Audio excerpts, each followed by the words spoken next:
થરાદ નગરના નાગરિકોને વિધાનસભાના અધ્યક્ષ શંકર ચૌધરીના હસ્તે ₹22 કરોડ 64 લાખના વિવિધ વિકાસ કામોની ભેટ મળી છે।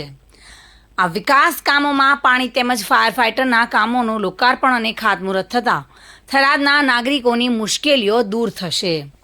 વિધાનસભાના અધ્યક્ષ શંકરભાઈ ચૌધરીના હસ્તે આ કામોનું લોકાર્પણ કરાયું હતું। આ પ્રસંગે અધ્યક્ષ શંકર ચૌધરીએ જણાવ્યું હતું કે આ પ્રોજેક્ટ થરાદની જનતા માટે આશીર્વાદરૂપ બનશે।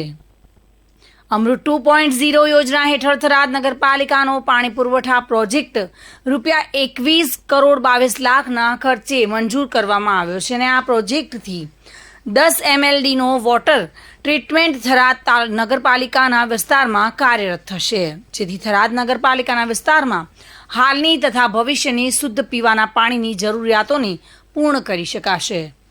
આ પ્રોજેક્ટ અમલમાં આવ્યા બાદ થરાદ નગરપાલિકા વિસ્તારમાં પૂરતા પ્રમાણમાં તથા પૂરતા પ્રેશર સાથે પીવાના પાણીનું વિતરણ કરી શકાશે।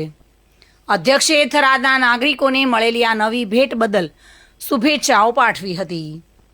ગુજરાત રાજ્ય ફાયર સર્વિસ દ્વારા થરાદ નગરપાલિકાને 92 લાખના ખર્ચે એક high pressure mini fire fighter ફાળવવામાં આવ્યું છે, જેનું આજે અધ્યક્ષ શંકર ચૌધરીના હસ્તે લીલી ઝંડી આપીને લોકાર્પણ કરવામાં આવ્યું હતું। આ ફાયર ફાઇટર થકી થરાદ શહેર તથા આજુબાજુના વિસ્તારોમાં આગ લાગવાના બનાવમાં ઝડપી તેમજ અસરકારક રીતે કાબૂ મેળવવામાં મદદ થશે।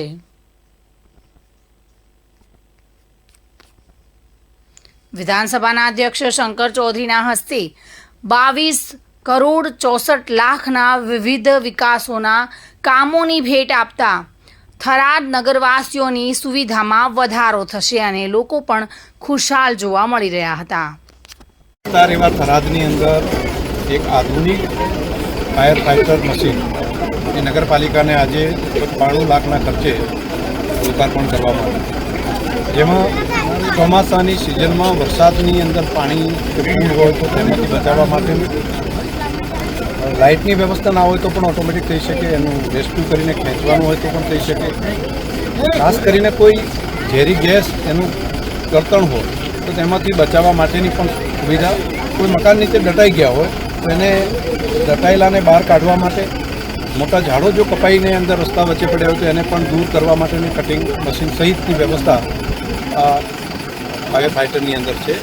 પાણી તો ભરેલું છે, હેવી પ્રેશર સાથે આગને ઓલવવા માટેની તો વ્યવસ્થા છે, પરંતુ તેની સાથે CO2ને પણ સાથે રાખ્યું છે। ઇલેક્ટ્રિક કોઈ આગ લાગી હોય તો એને પણ કંટ્રોલ કરવા માટેની વ્યવસ્થા છે। આ સરહદી વિસ્તાર માટે એક આશીર્વાદરૂપ સાબિત થશે, ખાસ કરીને આફતના સમયમાં। થરાદની અંદર શંકરભાઈ ચૌધરી જેવા દીર્ઘદ્રષ્ટા અને એક અનુભવી નેતા કે જેને કામ કરવાની કંઈક ખેવ ના છે, જ્યાં જાય ત્યારે તેમને કામ ને કામ। એમણે જ્યારે બનાસ ડેરીનું સુકાન સંભાળ્યું હતું ત્યારથી બનાસ ડેરીનો પણ વિકાસ છેક દેશ લેવલે થયો છે।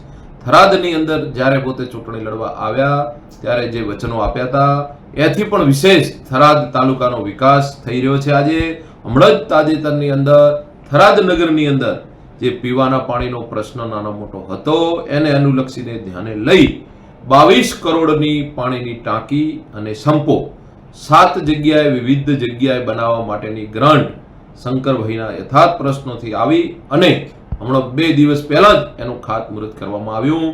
એની સાથે જ એક ફાયર ફાઇટર અતિ આધુનિક 92 લાખના ખર્ચે તૈયાર કરેલી જે વાવ થરાદ લાખણી તાલુકાને ઉપયોગમાં આવશે અને કોઈ પણ માણસનો જીવ બચશે એવી આધુનિક ફાયર ફાઇટર વાનનું પણ લોકાર્પણ કરવામાં આવ્યું।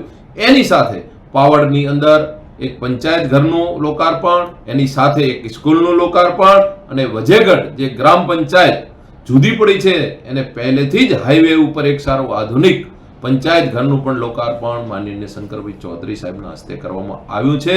શંકરભાઈ ચૌધરી થરાદના વિકાસની હરણફાળ ભરી છે। એની અંદર જ્યારે હોસ્પિટલનું વચન આપ્યું હતું, GIDCનું વચન આપ્યું હતું તો GIDCનું કામ પણ હવે ટૂંક સમયમાં ચાલુ થવાનું છે। હોસ્પિટલ જે જિલ્લા લેવલની છે, જે લોકોને અમદાવાદ સુધી જવું પડતું હતું એ હવે નહીં જવું પડે, એના પાયા ભરાઈને પ્લિન્થ સીધી કામ આવી ગયું છે। એક જ વર્ષની અંદર આ હોસ્પિટલ કાર્યરત થશે અને અમદાવાદ જેવી અહીં સુવિધાઓ મળશે એવા થરાદ વાવની આજુબાજુના તમામ તાલુકાને આનો લાભ મળવાનો છે। જ્યારે શંકરભાઈ ચૌધરીના આવવાથી એક નવો હાઈવે થરાદથી સીધો અમદાવાદ કે જે 50 થી 60 કિલોમીટરનું રન ઓછું થશે અને જવા માટે એક્સપ્રેસ વે એટલે કે થરાદના વેપારીઓને, આજુબાજુના વેપારીઓને, ડીસાના વેપારીઓને એમને જવા માટે જે સમય પણ બચશે અને અકસ્માત થતા પણ અટકશે એવો આધુનિક હાઈવે પણ મંજૂર થયો છે. એના માટે મોદી સાહેબે ગ્રાન્ટ પણ ફાળવી દીધી છે અને મોદી સાહેબનો પણ આ તબક્કે આભાર વ્યક્ત કરીએ છીએ. જય હિન્દ, જય ભારત. મહેન્દ્ર ઓઝા સાથે bureau report, today Gujarati news.